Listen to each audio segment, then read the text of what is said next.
A paz do Senhor, meus irmãos. Aqui mais uma vez o presbítero Emerson. Eu queria aqui mais uma vez deixar algo da parte de Deus para a vida dos irmãos. Nós estamos fazendo uma série de vídeos para o canal do projeto Jesus na Frente, o projeto do qual eu faço parte. E queria dividir algo de Deus hoje novamente com os irmãos.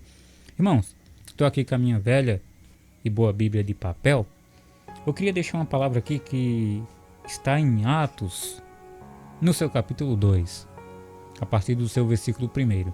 A tão famosa passagem da descida do Espírito Santo. Eu tenho certeza que Deus vai falar com você nessa palavra, vai falar comigo e também vai falar com todos aqueles que ouvirem ou assistirem esse vídeo no nome de Jesus. Irmãos, palavra bem conhecida, a qual fala assim, a descida do Espírito Santo, o título, onde fala: e cumprindo-se o dia de Pentecostes, estavam todos reunidos no mesmo lugar, e de repente vem do céu um som como de um vento veemente e impetuoso, e encheu toda a casa em que estavam assentados, e foram vistas por eles línguas repartidas como que de fogo, as quais pousaram sobre cada um deles. E todos foram cheios do Espírito Santo e começaram a falar em outras línguas, conforme o Espírito Santo lhes concedia que falassem. Amém, irmãos? Irmãos, uma palavra bem conhecida, uma palavra a qual tenho certeza que você já viu muitas e muitas vezes na igreja. Mas vamos recapitular e pensar um pouco nessa palavra. Irmãos, esse livro ao qual nós vamos falar um pouco agora é um livro ao qual foi escrito por um médico por nome de Lucas. Um médico a qual acompanhou e viajou, andou com Paulo após a sua conversão. E assim, depois que ele andou com Paulo, ele se sentiu muito interessado a saber a respeito desse Jesus a quem Paulo pregava. E agora ele vai começar a abrir uma investigação. Ele vai começar a andar e perguntar e fazer depoimentos. E assim ele consegue escrever uma primeira carta.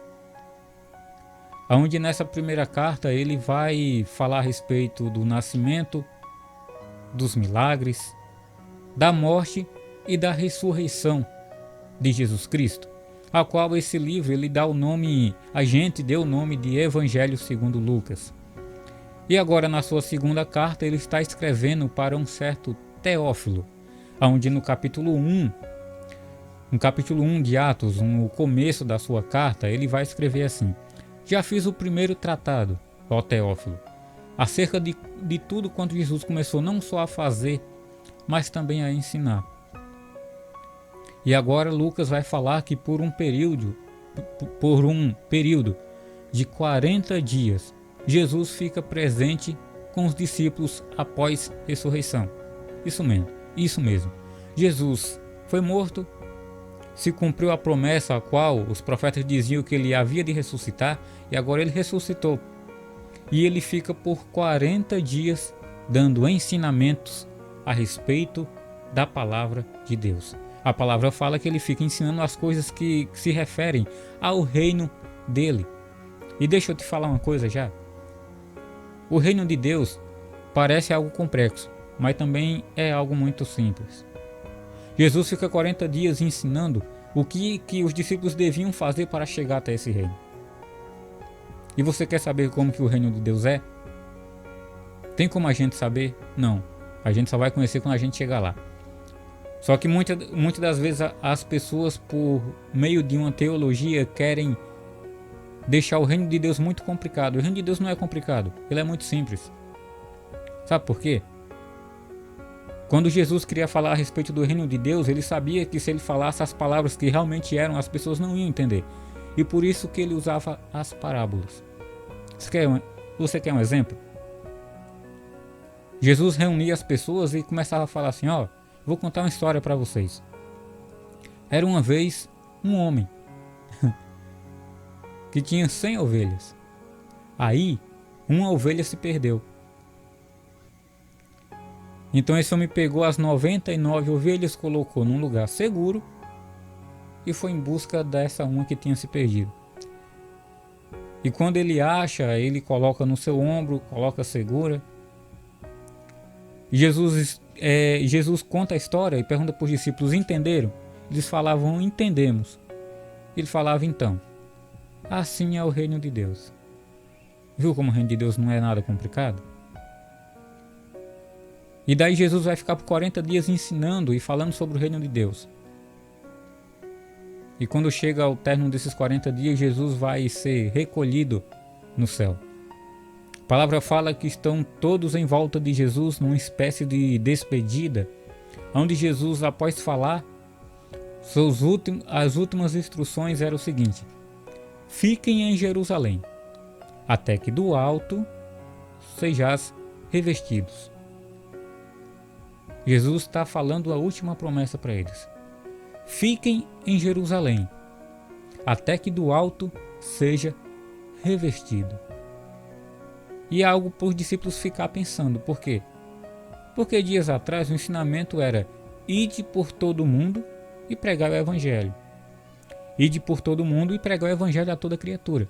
Como que agora não era para sair de Jerusalém? Mas nós vamos entender.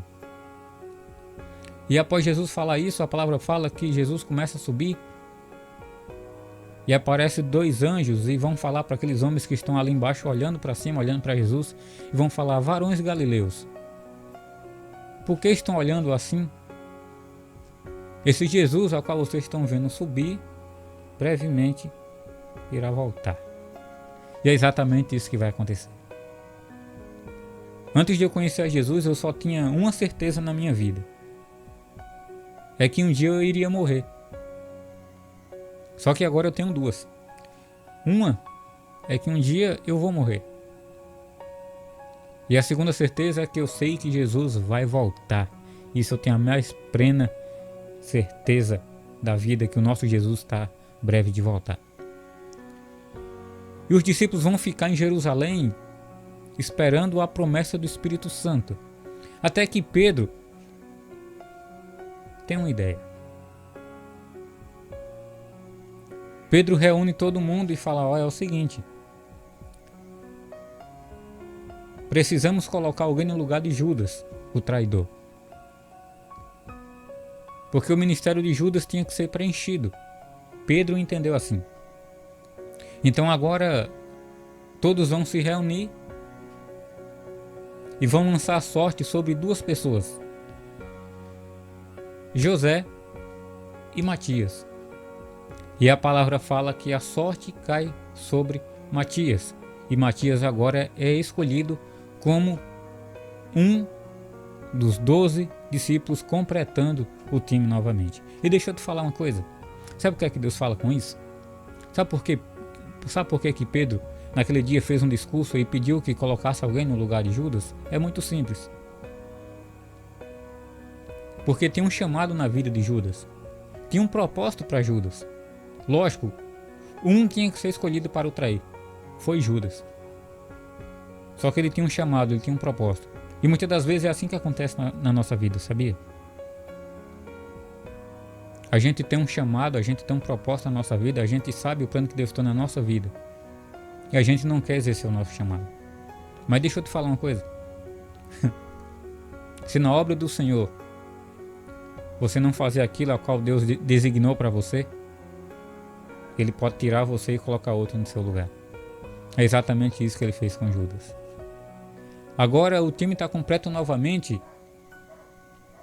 E eles vão ficar em Jerusalém e vão começar a se unir num único propósito. Qual que era o propósito? O propósito era orar, se consagrar e clamar. Todos reunidos num único propósito, esperando a promessa de Jesus. Que qual que era a promessa? Que do alto serás revestidos. E é isso que eles estão esperando. E a palavra vai falar que em Jerusalém tinha 2 principais festas. Festas regionais. A primeira festa principal era a festa da Páscoa. Páscoa, que assim significava a saída que até aquele dia a Páscoa significava a saída do povo do Egito, significava a libertação do povo. E a segunda festa é a festa de Pentecostes. E ao longo desses dias, que os discípulos vão esperando a promessa de Jesus, que era ficar em Jerusalém até que do alto sejassem revestidos, muitos daqueles que seguiam os 12 discípulos foram desanimando. Muitos foram desanimando pelo caminho e foram ficando. E é assim que acontece na nossa vida também. Muitas das vezes, quando a gente tem uma promessa, mas a gente não vê a promessa chegar, a tendência da gente é desanimar. A tendência da gente é falar, não vai acontecer. E a gente acaba ficando pelo caminho. Mas deixa eu te falar uma coisa da parte do Senhor. Não deixe isso acontecer com você. Você tem um chamado, espera por ele. Você tem uma promessa, espera se cumprir. Deus é poderoso para fazer, para cumprir na minha e na sua vida. Aleluia.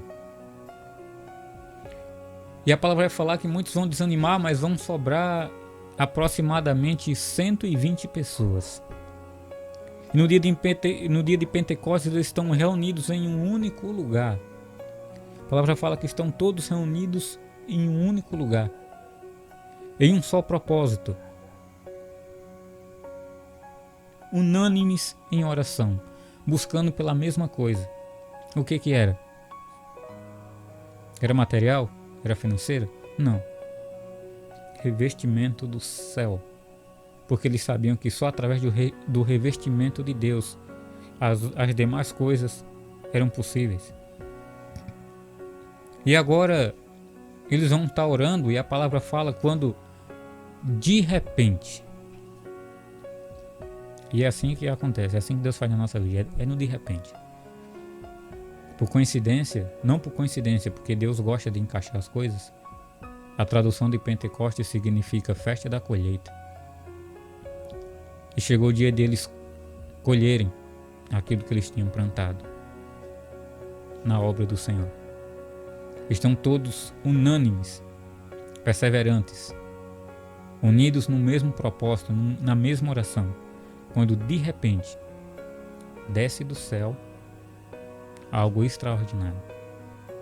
A palavra vai falar que como um som de um vento, não um vento, como um som de um vento, foi o mais próximo que Lucas conseguiu descrever a sensação naquele dia.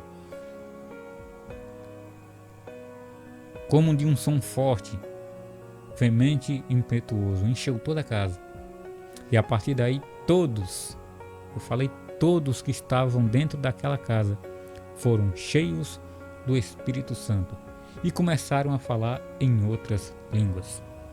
E agora preste atenção, porque eu queria falar para você pelo menos 3 tipos de pessoas que Deus fala comigo nesta passagem bíblica, neste acontecimento que foi a descida do Espírito Santo. Deixa eu te falar.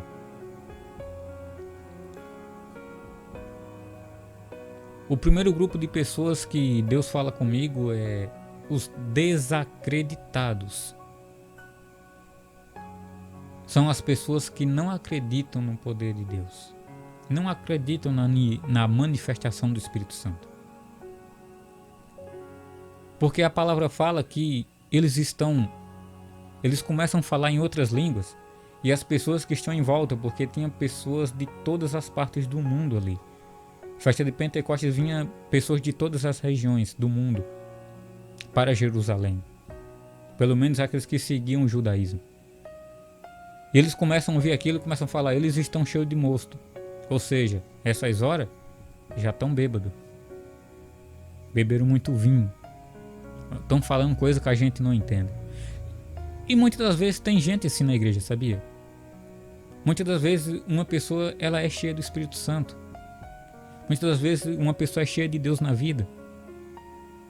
E ainda tem pessoas que não acreditam. Ainda tem pessoas que desacreditam daquilo que Deus possa fazer na vida das pessoas.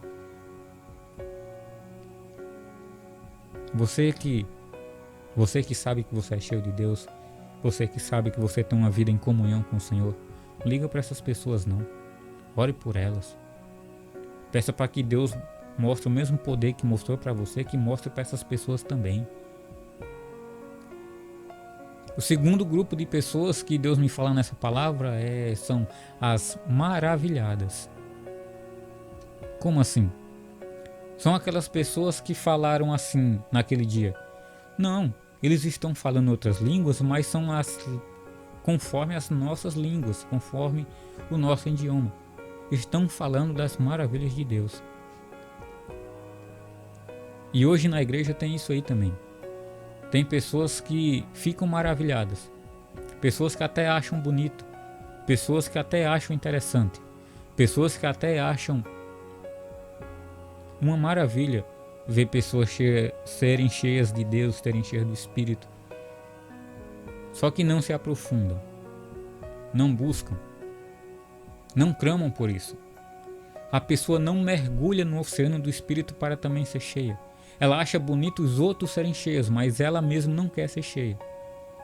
Ela não quer se dedicar a uma vida de comunhão e obediência ao Senhor para que ela também possa ser cheia. Aleluia. Só que enquanto a gente acha bonito os outros, enquanto a gente presta atenção no que Deus está fazendo na vida dos outros, Deus não vai fazer na minha.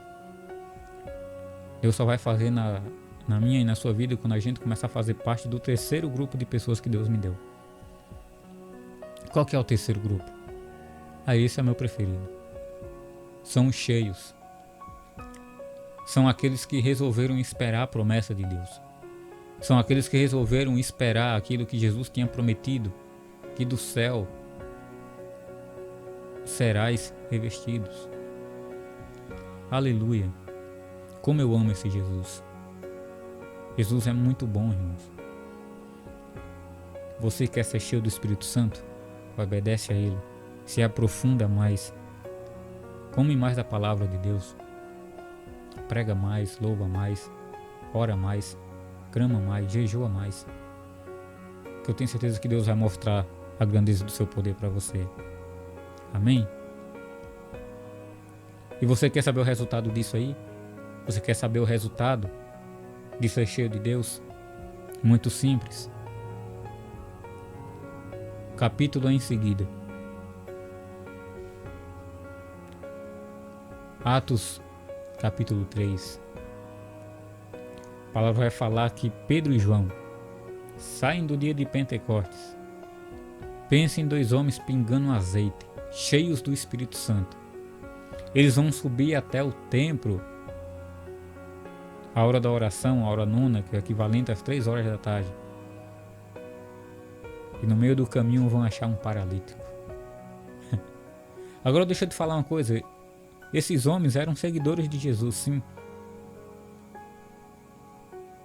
São as pessoas que estavam iniciando a igreja de Cristo na terra. Será que sempre eles não iam no templo? Lógico que ia. Será que sempre eles não viam aquele paralítico ali? Lógico que sim. Mas por que dessa vez eles pararam? Porque agora eles têm algo na vida que não tinha antes. Agora eles têm algo em seu caminho que não tinha antes. O quê? Graça e poder do Espírito Santo. Homens que foram cheios de Deus. E o resultado é muito simples. Vamos cheios do Espírito Santo. Agora vão enxergar aquele paralítico que está ali. Porque a palavra fala que todos os dias colocaram na porta do templo. A porta formosa. E quando aquele paralítico vai... Os irmãos conhecem a história. Quando aquele paralítico vai pedir uma esmola. Os homens vão falar, a gente não tem ouro, não tem prata.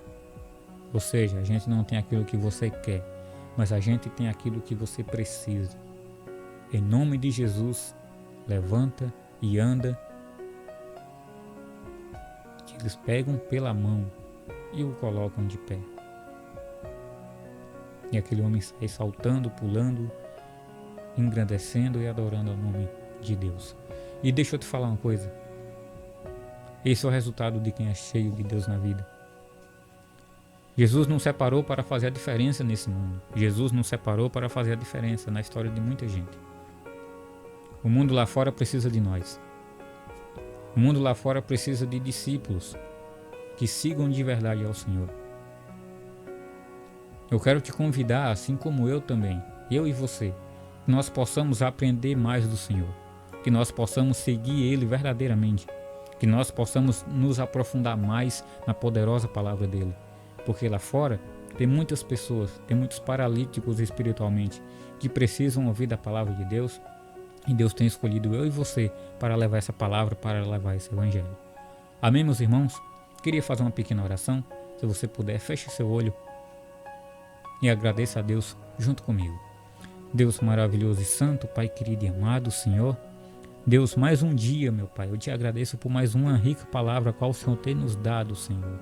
Deus maravilhoso e santo, Pai, eu te peço que o Senhor possa abençoar grandemente a vida dessa pessoa a qual está do outro lado, Senhor, me ouvindo.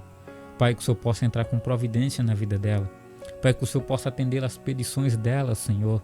Pai, que o Senhor possa entrar dentro da casa dela, dentro dos corações de todos os familiares dela, no nome de Jesus. Entra com providência, Senhor. Abençoa grandemente, Senhor, a vida de todos nós. É isso que a gente te pede e te agradece no nome de Jesus. Amém. Amém, meus irmãos? Essa foi mais uma palavra que Deus colocou no meu coração. Que você possa se inscrever nesse canal, que você possa dar o seu like e compartilhar com seus amigos. E assim nós possamos juntos engrandecer e louvar e bendizer o nome santo de Jesus. Que Deus abençoe grandemente sua vida. Aqui mais uma vez o irmão Emerson, falando da parte do projeto Jesus na Frente. Que Deus abençoe sua vida em nome de Jesus.